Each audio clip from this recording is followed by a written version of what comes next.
الحمد لله رب العالمين والصلاة والسلام على أشرف المرسلين.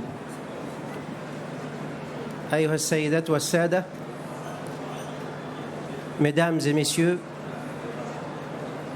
ladies and gentlemen, distinguished guests, once again most welcome for this interesting subject that we are going to discuss in the second session of the event organized by ICEC, member of the IDB group.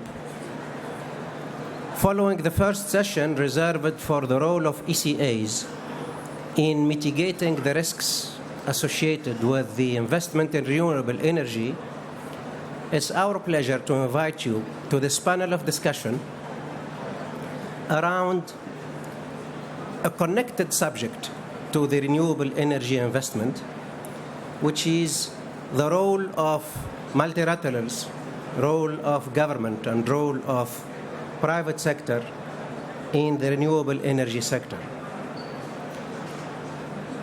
It is under the supervision of a technical assistance arm of ICEC called ITAP, and ITAP stands for the IDB Group Technical Assistance Program for Investment Promotion, that we are organizing the second session.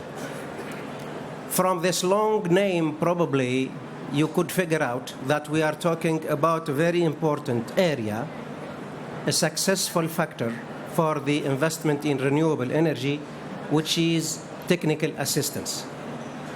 As we made the introduction in the first session, for an investment to be implemented, you don't need only the investor and the bank to be there, but you have to require for the conducive regulation and reglementation, laws, taxes, everything related to the encouraging of the investors to put together their investment in the host countries, especially when we talk about an innovative investment like the renewable energy. In this regard, we have invited distinguished guests from MIGA, the Multilateral Investment Guarantee Agency, represented by Brother Yasser here today, who is going to be the moderator. In addition, we invited Mr. Zakaria Naimi from IRISAN, which is a Moroccan Research Institute, Mr. Noureddin Citroën, a representative of the regional office of IDB Group in Rabat, specialized in energy, and last but not least, Mr. Christopher Eden from a private energy producer from Spain. In these terms, I would like to leave the floor for Brother Yasser, who will basically be the moderator for this session, with our wishes of full success. Thank you very much.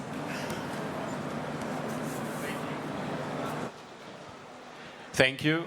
Oh, wow, this is too high. Sorry for that. So, as we were introduced, the topic of this session is really investment in renewable energy. So, I would like to thank all of you for attending the session today.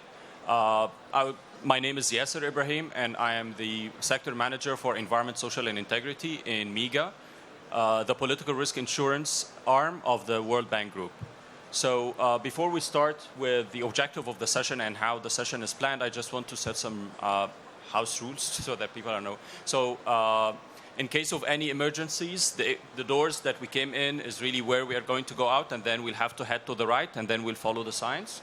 I know that we all love these wonderful devices, and I love listening to the tunes. Can you please put them in mute mode or silent so that we don't disrupt the panel? So with that, we also have the translation. So if anyone wants access to that, there is immediate translation. So the objective of the session, as it was introduced, is really investing in renewable energy.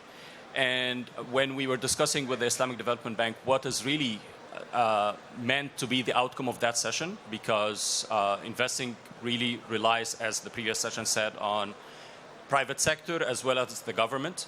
And we said, okay, first we want to make sure that there is enough awareness about how that is linked to the Sustainable Development Goals. And then what are the opportunities and challenges in renewable energy? Because private sector has their own challenges and the governments have their own challenges. And we cannot depend on public sector alone or private sector alone. We also need the MDBs as well as the private financing. How can we all work together to make sure that we can address the challenges of growing renewable energy? And through that, we are going to have a panel discussion started by a presentation from the government of Morocco or from IRC. And then we are going to go through a series of questions to the panel members for about 15 minutes each. And then towards the end, we'll have a Q&A session of 15 to 20 minutes and closing remarks. So with that, I would like to introduce the panel. So Mr. Zakaria, sitting all the way to the right. Mr. Zakaria Naimi is the head of the PV and manager of the Green Energy Park. He joined the Institute for Solar Energy and New Energies, IRC, in 2011, so since inception. And he is an electrical engineer by background. We have Mr. Nuruddin Sitwin. He's the Senior Energy Specialist in ISDB, in Islamic Development Bank. Joined in 2013. He is responsible for the energy sector or the energy portfolio in the Maghreb region. And Dr. Christopher Eden is the director for Verembex, Spain, a company that was founded in 2012 in energy efficiency, integrated services management, and biogas research and landfill design management. And he has over 25 years of project experience as an IPP contractor, an EPC contractor, and consultant. And he is going to be representing the private sector views. So with that, I just want to start with reminding everyone, including myself, about the SDGs, the Sustainable Development Goals that were signed in 2015. So 193 nations signed to the 17 Sustainable Development Goals. And our topic today, renewable energy or energy, is one of these goals or one of the targets. So Sustainable Development Goal number 7 talks about ensuring access to affordable, reliable, sustainable, and modern energy for all. And with that, the proportion of global population that had energy access was 79% back in 2000. And according to the recent report that was submitted to the UN Secretary General, we have 1.1 billion people that are still with no access to energy, let alone renewable energy. And Sustainable Development Goal 7.2 is about renewable energy and how we can make sure that by 2030, we can increase the renewable energy mix in share in the energy mix. And with that, I want to direct us to really the government of Morocco and understand really what they've been doing in that sense. Because Morocco new national energy strategy indicate that by 2030, 52% of the installed capacity would be from renewable energy. And I think it would be helpful for us to understand what were the steps that were taken for that and how we are planning to achieve that. And then we can put that in the context of Africa as well as MENA. Okay, so Mr. Zakaria. Thank you so much for the great introduction. So, I'll be talking quickly about the national strategy, what Morocco is doing in terms of renewable energy development, and how Irazen is supporting actually the translation of this strategy into practical and realistic goals. As the chairman said before, there's many risks that should be mitigated for these renewable energy projects. If you are looking actually for someone who will be talking about the financial risks, I'm not the right person, but for the technical risk mitigation, I will show you how Irazen is supporting actually the development of renewable energy projects here in Morocco.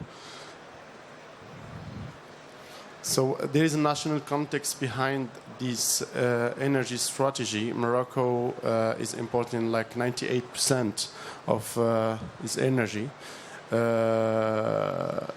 Primary energy will be I mean, the consumption of primary energy will double by 2020, and the electricity will quadruple by 2030. So there is a need. We don't have enough resources to produce electricity locally, and we are dependent from the foreigner markets. So there is a need, and the only solution is to develop renewable energies here in Morocco. These are some numbers that actually probably you are already familiar with all these numbers. So the first renewable energy strategy, which was developed in 2011, was aiming to develop 42% renewable energy capacity by 2020, and as you said, now it was actually pushed to 52% by 2030, which is a share between solar, wind, and hydro, 20%, 12%. To develop this and to set up this energy strategy, we should have a legal and institutional framework, as you said. So many laws was made in place to facilitate the development of this program. The most well-known one is the 3009, which is facilitating the development of renewable energies in Morocco for the private sector. And other laws for the creation of Mazen, creation of the Moroccan Energy Investment Bank, creation of Irazen, creation of Aderi, and the transformation in these last months of Mazen and Aderi. So Mazen today, it's the Moroccan Agency for Sustainable Energy, which is the company who is in charge of all the renewable energy program to realize this 52% capacity by 2030. Aderi is in charge now of the development of the energy efficiency here in Morocco, and the national grid operator is maintaining his mission for the development of the electrical infrastructures here in Morocco. This is a quite interesting slide summarizing all the capacities here in Morocco, taking into consideration the energy transition, which is a 52% of renewable energy by 2030. So as you can see, we are covering probably more or less, the whole territory in Morocco, combining, as I say, the wind, the hydro, and the solar technologies, and taking into consideration also the development of the new cities by integrating photovoltaics and other technologies in the green buildings. So we are talking about something like 10 gigawatts additional of renewables by between 2016 and 2030. Skip this slide. So. Few words about the research institutes in solar energy and new energies. So Irazen has been created in 2011, coming from different institutions, as you can see, which are the main institutions working on the energy sector. So Mazen, Aderi, ONE, to translate the national strategy into R&D projects. We have actually two missions. The first one, we are a research fund, and this can be interesting for this panel actually, because we are supporting the development of the industry locally through the financing of universities and industries. We are pushing them to work together here in Morocco and to have this knowledge and know-how transfer to develop the local infrastructures of industries. And the second mission, we are a research center ourselves. So we have our own research facilities and our own research teams who are working in the sector of renewable energies. Few numbers. We have been financing up to now 15 million euros renewable projects. We already launched 10 calls for proposals, and we are financing 47 innovative projects with the creation of more than 100 consortia. So this consortia is formed by local companies and universities, but also foreigner companies and universities. And we are facilitating actually the development of the local innovation to translate this national strategy into real projects, and to have this know-how and sufficient expertise in Morocco to be able to contribute to the realization of this renewable energy program.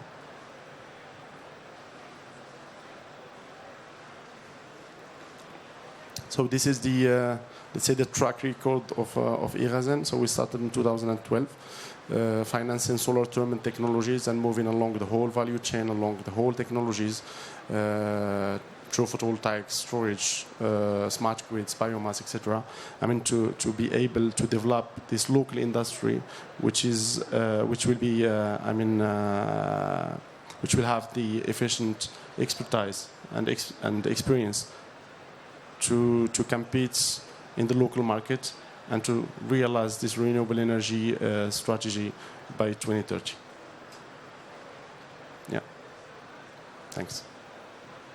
Thank you. I think it's very informative to know that Arsene and the government of Morocco has the plan of 10 gigawatts by 2016 and thereafter. So in doing that, what were the challenges that you've seen for you to address this ambitious target? And where do you see the partnerships also? Because public sector alone cannot do it. So what are the challenges and the key partnerships that you're looking for? Actually, there are two main challenges that we can see from Irazen, which is the financing part and the technical part. I mean, to realize 10 gigawatt is a great thing, but to have the financing is the most difficult part. So this is why the public-private partnership is really interesting for these projects. So the Moroccan governments are trying now to enhance through Mazen, the Moroccan Energy for the Moroccan Agency for Sustainable Energy, to enhance this cooperation between private and public institutions to be able at least to realize a part of this program through this partnership. The second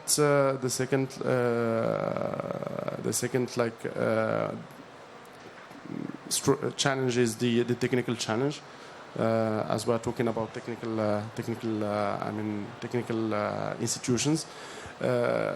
I've been talking to Aqua Power, who realized the first 160 megawatts in the south, and I asked them about the most challenging parts during the realization of these projects. So the business development manager here in Morocco told me that the cleaning of these concentrators was really, dramatic, and they wasn't expecting that they will have all these challenges locally. So they said that we figured out after like 1 year or 2 years that the technical challenge is even more difficult than the financial part. So instead of putting 2 tracks to clean all the technologies in the solar power plant, they are now moving to like 10 trucks, which is impacting the OPEX of this installation and making it impacting all the levelized cost of electricity. I have one interesting slide, if you can allow me to show it. And this is a simulation made by Irazen. I don't want to get deep in the technical part, but this is an estimation that we have calculated for the cleaning for 2 megawatts here in Morocco, which is $42,000.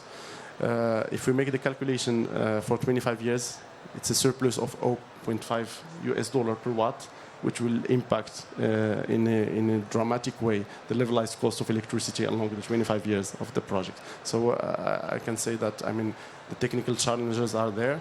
The financial, we have already some return of experience through the first parts of the renewable energy program. So I think that the public-private partnership is a way to face this challenge. And through the experience that we have developed, especially Mazen, through the first projects, I think that for the next project it will be more easy to deal with the financial part. Yeah. Can you please? Okay. So basically, what I got from what you're saying is about the challenges are not just financial challenges, but also there are the technical challenges. So from that, I think I want to move to the fact that the momentum from the Paris Agreement made it clear that the public sector alone cannot do it. We need the private sector to start taking on more projects and work on developing these projects so that we can develop on the SDG target. So with that, I want to move to Dr. Christopher and ask you, okay, how do you see the role of the private sector?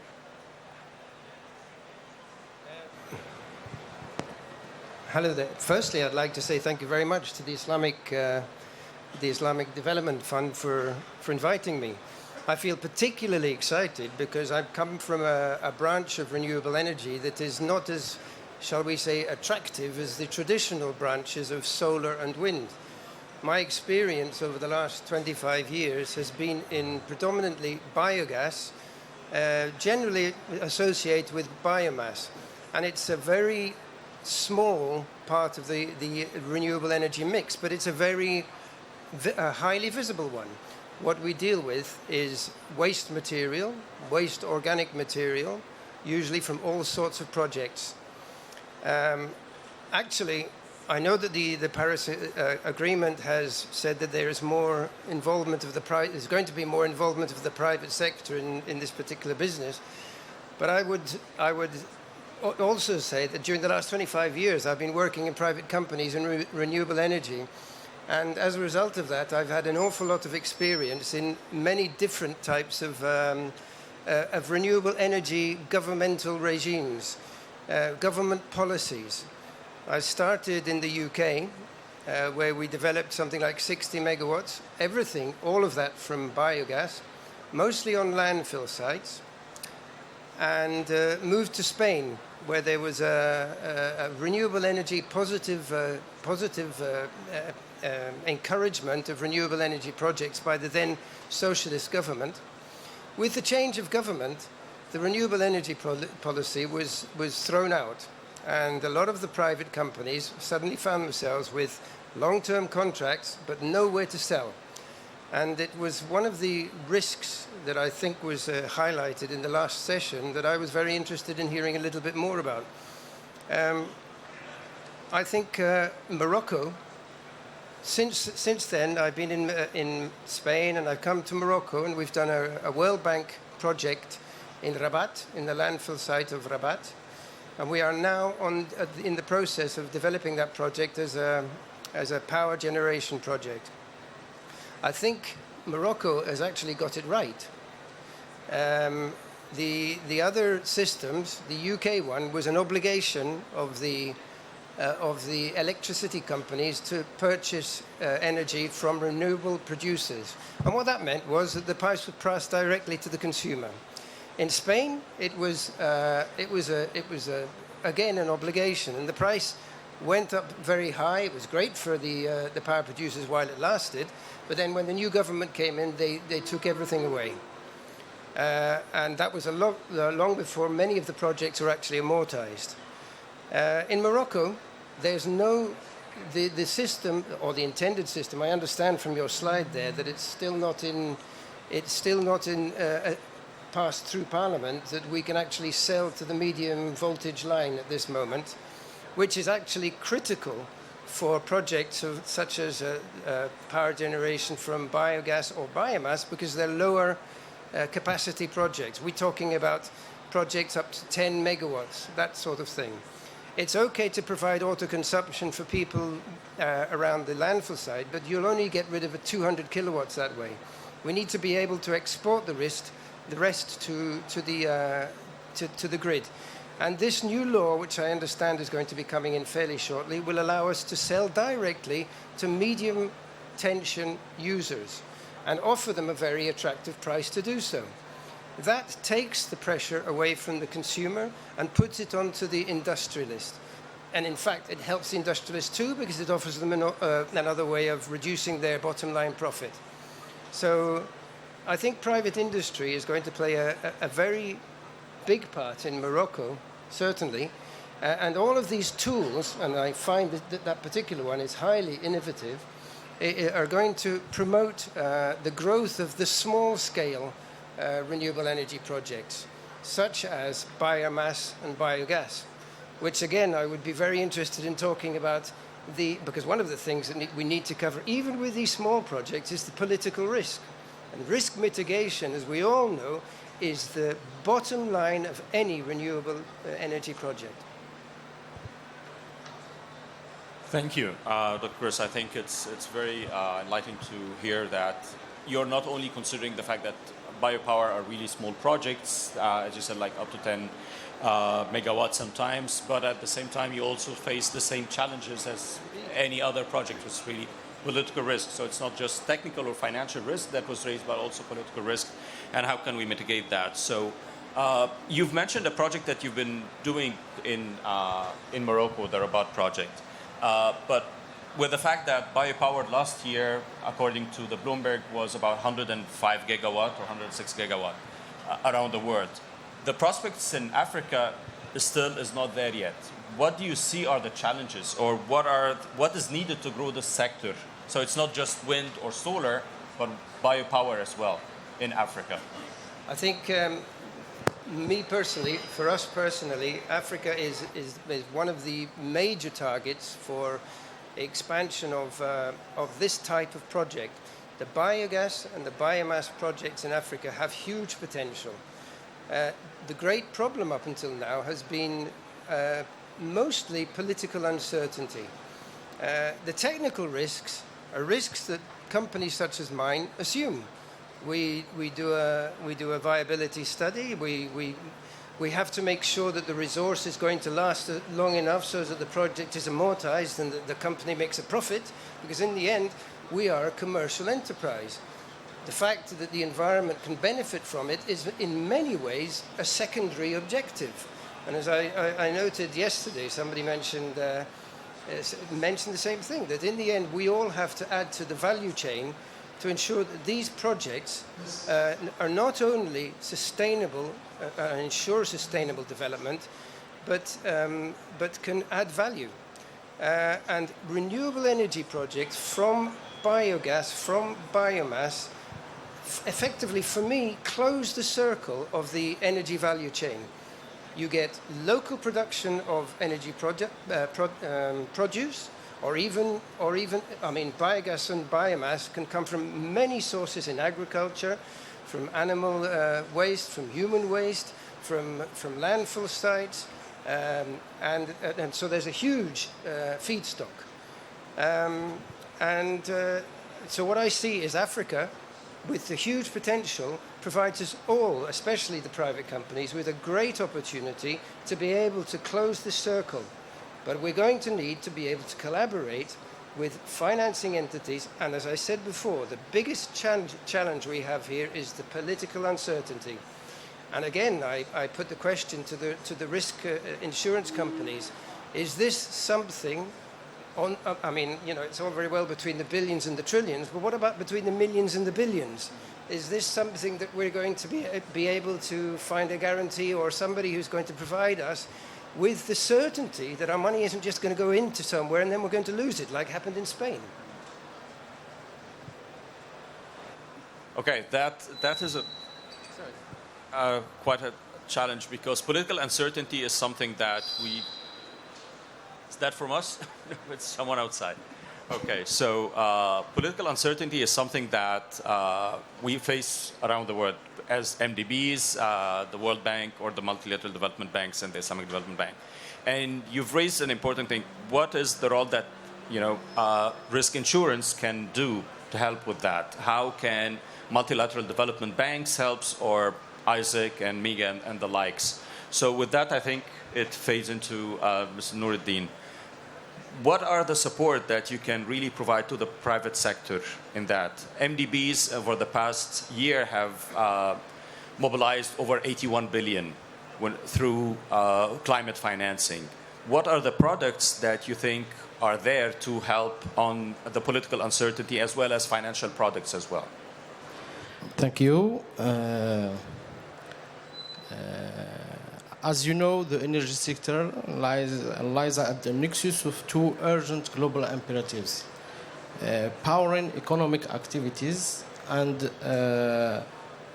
reducing greenhouse gas emissions from the use of fossil fuels. International community is looking at multilateral development banks to help developing countries balance these sometimes conflicting imperatives by providing necessary support to global transition to a low-carbon, climate-resilient future. So, to achieve this, significant investments are needed. Hence, MDBs are in a position to help to work with other stakeholders in developing countries, including other donors, of course, in order to pursue the low-carbon growth and the options that also help alleviating poverty. So, from the experience of Islamic Development Bank, I have identified three main axes in which MDBs could play a key role in stimulating and promoting investment in renewable energy. The first axis is investment promotion measures. Here, we think that MDBs should help overcome the barriers for the private sector investment in climate change. The risk and the unique role of MDBs can help overcome some of the difficulties. For example, as you said, the private sector is prepared to take certain risks, but is less comfortable with policy risks and activity and country-specific barriers to investment needed for climate-friendly technologies and projects, which affects the risk-return profile of investments. Also, MDB should help unlocking private sector capital. This is very important. Government resources cannot finance the transitional now, and the fiscal austerity in developed countries has put a lot of burden on already constrained public budget. So unlocking private sector, in my point of view, will essentially help to achieve large transformational and long-term impacts across all the economies. MDBs should help mobilize private investment in change, in climate change activities, help to design a risk-return arrangement that attract both public and private capital. MDBs should help promoting international climate finance. Here, we think that MDBs should play a more effective role in scaling up investments through international climate finance. The second axis is the policy and regulation measures.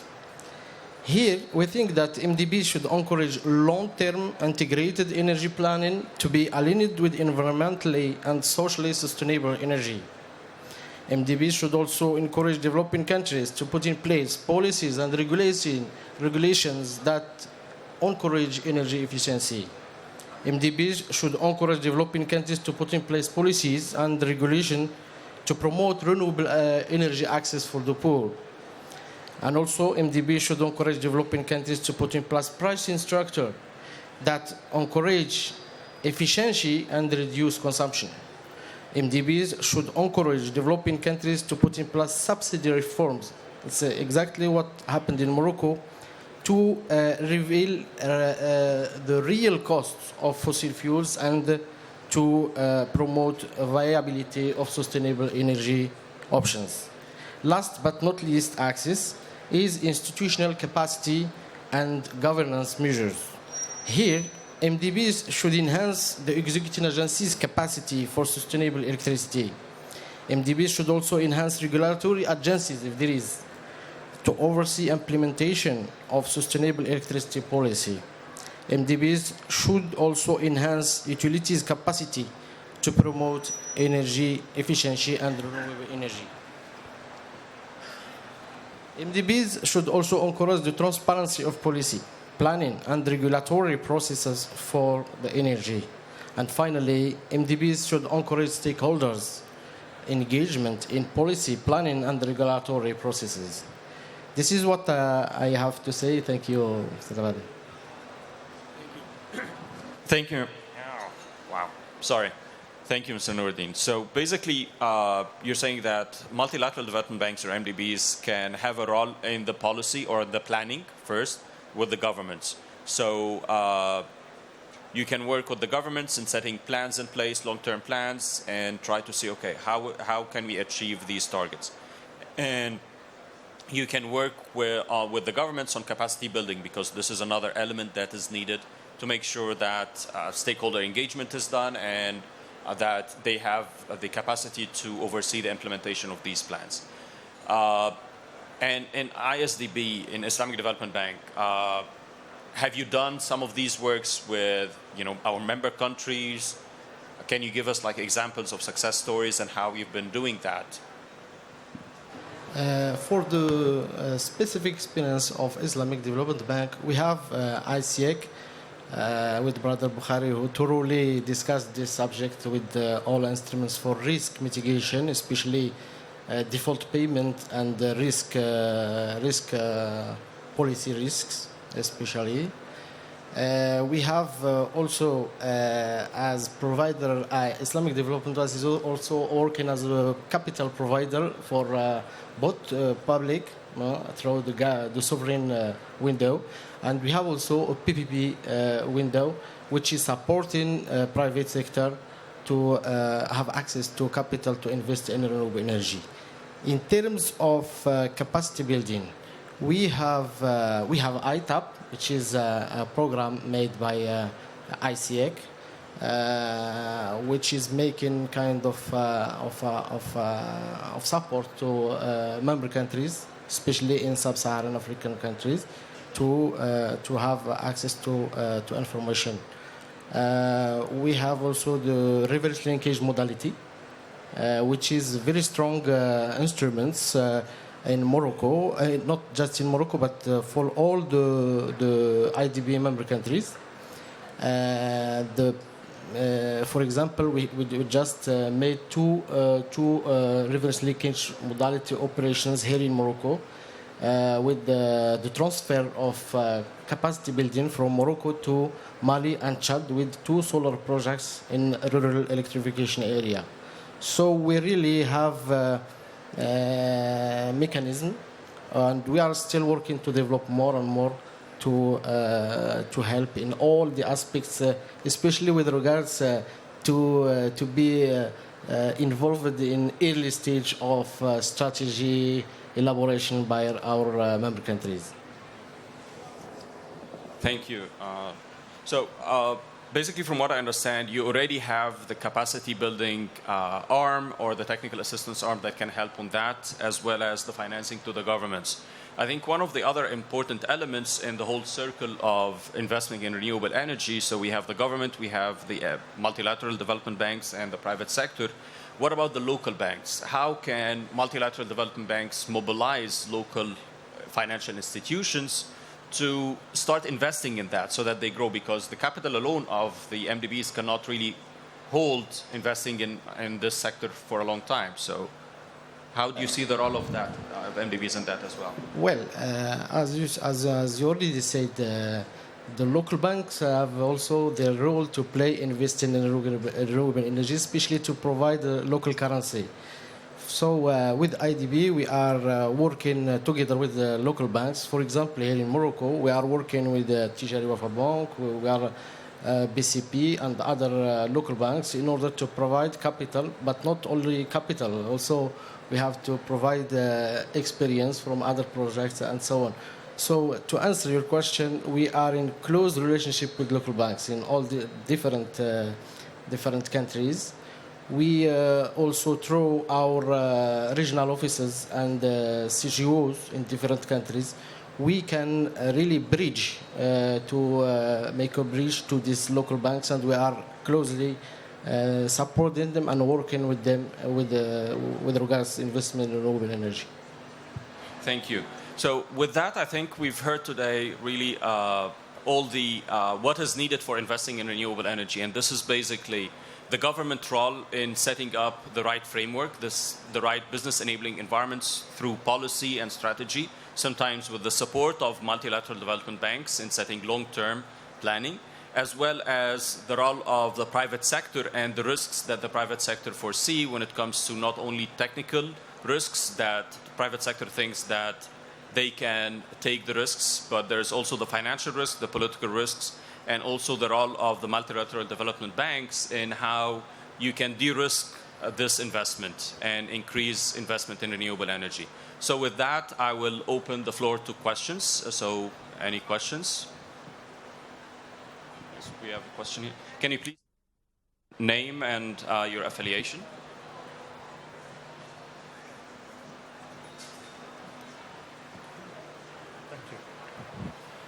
Yes, I am from the IDB group. So I have a question and just a comment as well. So the question is regarding the slide on the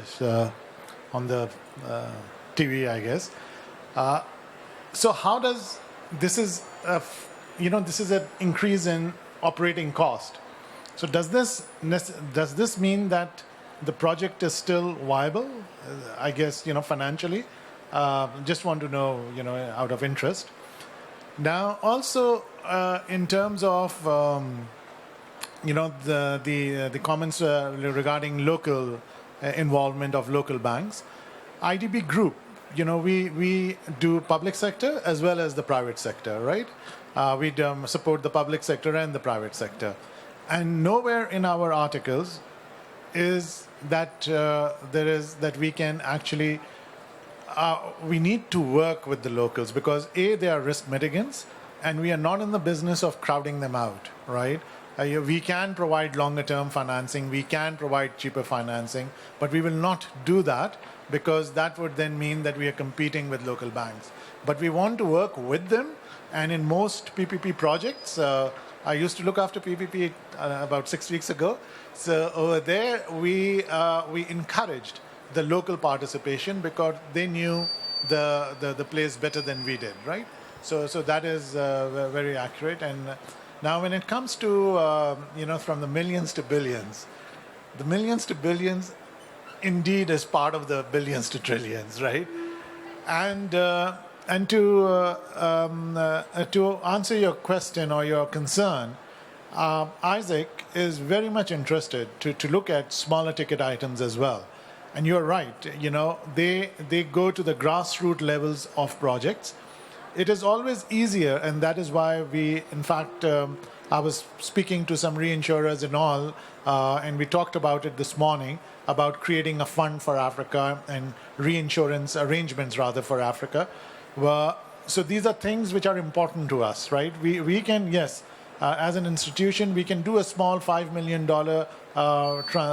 insurance in one of our member country, but it will not be so efficient. So in order to create that efficiency, we are creating the partnerships necessary to do that. And next year we will be more equipped. But today, if you have something, we'll be happy to look and to support. Okay, thank you. Thank you. Perhaps we'll take another couple of questions and then we can respond. Because Je m'appelle Hassan Ben Chkharoun, je suis un ancien agriculteur dans la région de Fès. Ce que je vous suggère, c'est un projet de canalisation d'eau du nord au sud. Est-ce que vous pouvez participer à ce grand projet qui est colossal pour faire face à la sécheresse au niveau du Maroc, à partir de Marrakech jusqu'au Haouz? Can't hear you. I'm sorry. Yeah, I didn't hear you. Je m'appelle Hassan Ben Chkharoun, je suis un ancien agriculteur dans la région de Fès. Et ce que je remarque de lamentable, le Maroc vit de la sécheresse permanente au niveau du sud du Maroc. Nous avons de l'eau qui se jette à la mer du côté de la Moulouya, de Sebou et de Oumerbeh. Et il faut penser à faire un grand projet au niveau du Maroc pour récupérer cette eau, pour l'amener vers le sud. Est-ce que dans votre banque islamique, vous pouvez participer à cette action? Le projet de transfert d'eau du nord vers le sud, c'est un projet d'ailleurs qui est très ancien, que nous connaissons très bien, que nous suivons très bien. Je crois que le ministère de l'Agriculture est en charge de ce projet-là. Je sais aussi que les études sont en cours, que ce soit par Novec ou CID pour l'élaboration. Maintenant, il faut d'abord savoir quel type de montage financier sur lequel ce projet va être fait. Et bien sûr, nous serons bien sûr très ravis de recevoir une requête, que ce soit à travers le souverain, s'il va être exécuté en souverain, ou à travers notre département PVP, s'il va être lancé dans le cadre de PVP. Thank you.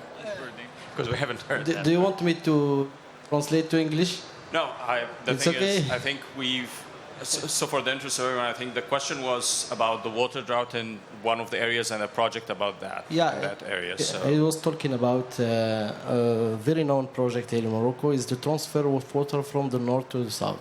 I told that IDB will be more than happy to receive a request for this, subject to having clear the scheme of will it be in PPP or sovereign. Of course, will be happy to look at it. Thank you. Okay. Any other questions? Yeah. We will answer also the IDB question, by the way. Ok, merci. Bonjour, je me nomme Madame Diallo Oumou Sissoko. Je suis du Mali. Donc, j'ai déposé un projet à la Banque islamique dont l'étude de faisabilité a été financée par la Banque islamique. Et en ce moment, le montant était de 3 à 5 milliards. Du coup, ils ont changé de directeur. Et après l'étude de financement, et le budget est arrivé à 8 millions de dollars. Et après le changement de directeur, ils disent qu'il faut ils financent généralement des projets de 10 milliards, de 10 millions de dollars. Donc, du coup, je suis confrontée à ces problèmes et j'ai déjà l'étude de financement, l'étude de faisabilité. C'était pour faire du concentré de mangue au Mali. Du fait que les mangues pourrissent, on en a en quantité et je voulais le transformer pour le faire en purée afin de le vendre. Déjà, je suis sur le marché pour le lait et le jus. Merci. Thank you. Any other questions?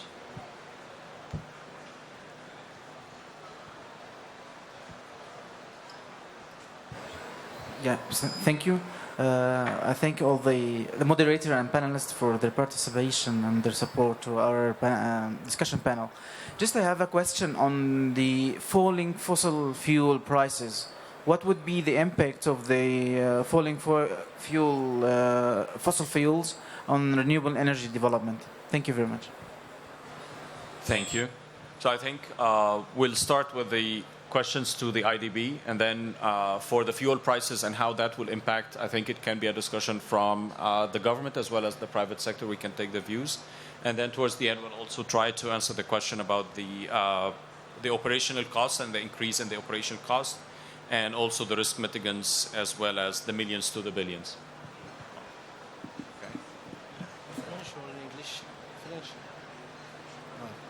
Ok, donc je vais répondre en français, puisque vous avez posé la question en français. C'est vrai, c'est ce point-là que vous avez soulevé par rapport au ticket d'entrée par rapport au projet est important et ça se pose aussi au niveau de la BID. Donc généralement la BID part vers des tickets beaucoup plus grands, mais nous avons des filiales qui sont l'ICD et donc qui pourrait voir éventuellement, je ne sais pas si un collègue de l'ICD est là, mais l'ICD est une de nos filiales qui normalement peut financer des projets avec des tickets plus faibles. Bon, par rapport à votre projet spécifique, peut-être vous pourriez me donner des informations de plus par rapport à la personne avec qui vous êtes en train de dialoguer par rapport à ça. Et on verra peut-être quelle est la chose bloquante pour essayer de voir. Thank you. Thank you. So I think, Mr. Zakaria, how do you see the impact of the fuel prices in either government planning, because already the prices were down last year, and still last year marked huge investments or the biggest investments in renewable energy. So do you see the impact of fuel prices going down or up, and how that affects your renewable energy plan? I'll be answering quickly the question regarding the impact of this operational costs on the total projects. So we are a research center and we have our own PV power plants, and we made the calculation in our PV power plants where the irradiation is really interesting. So in this case, I mean, even if we are impacting the levelized cost of electricity over the 25 years, but the project is still interesting. But in terms, I mean, of challenges, technical challenges, if we don't have enough, I mean, solar irradiance, this can impact, I mean, dramatically the levelized cost of electricity, and can change the whole business plan of the PV power plants. So I just showed this slide to, I mean, to push this reflection and to push people to take into consideration these technical barriers that can affect the development of renewable, especially solar energy projects here in Morocco. Regarding the fall of the fossil fuel prices, our strategy is a long-term strategy, so it's not depending on the market prices. This fall, and what drives the fall of prices is a momentaneous international situation, which will change tomorrow. So we're not. Our strategy is not based on the international markets down and up and down, but our strategy is a long strategy. As I said, we are importing 98% of our electricity. We want to have this independency, and we want to use our local,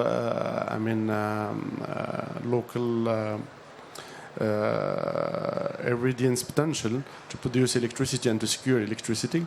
So, I mean, this fall will not impact our strategy, and we are continuing up to 50%, 52% by 2030, and this can be, I mean, can be also an intermediate like target, and will change later on a higher percentage of renewable energies.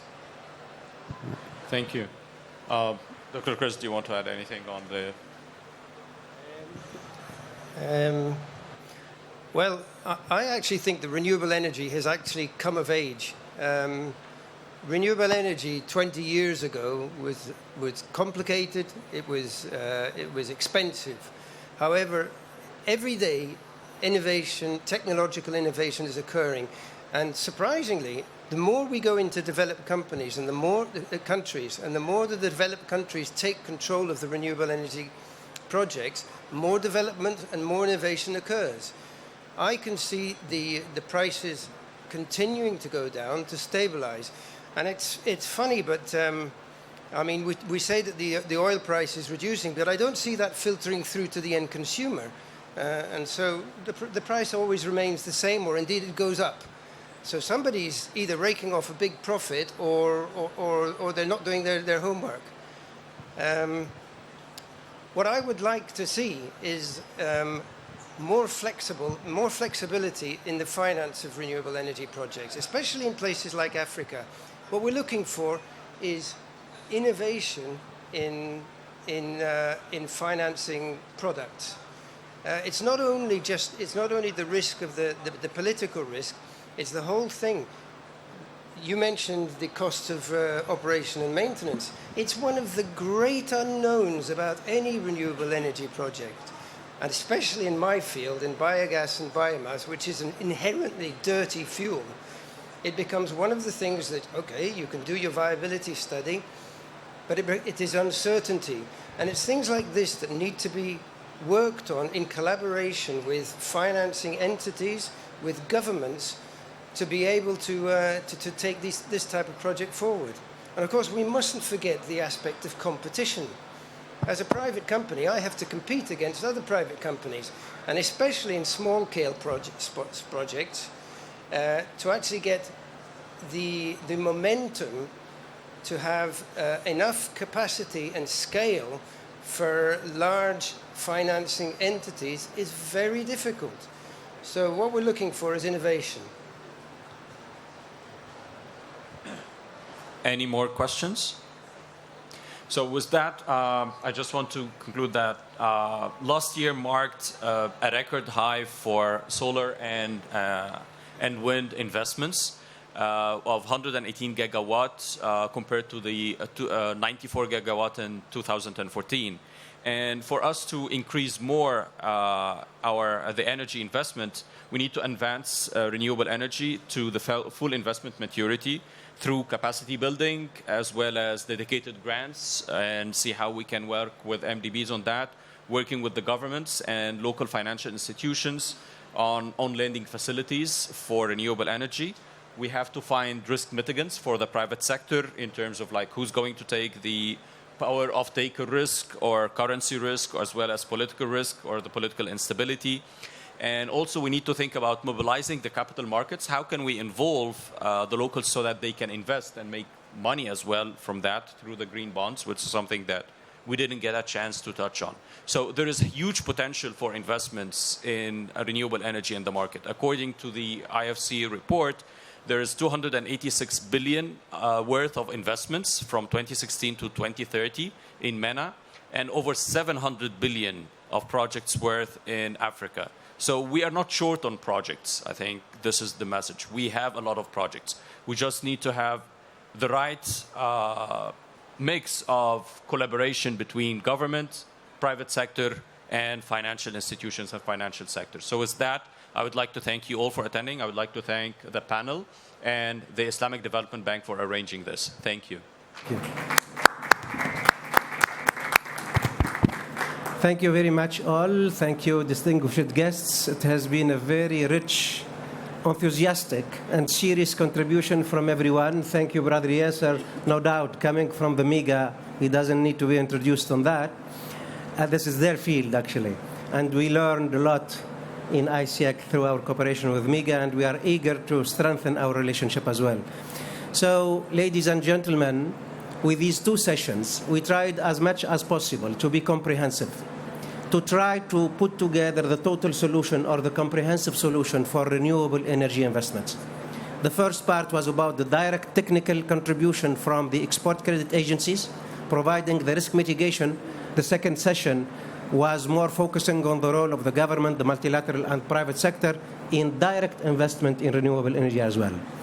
With this, I would like again to thank you all.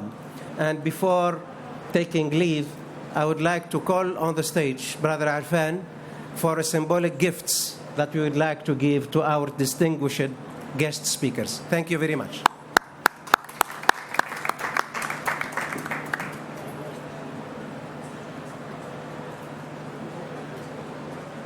Sim, do Rio,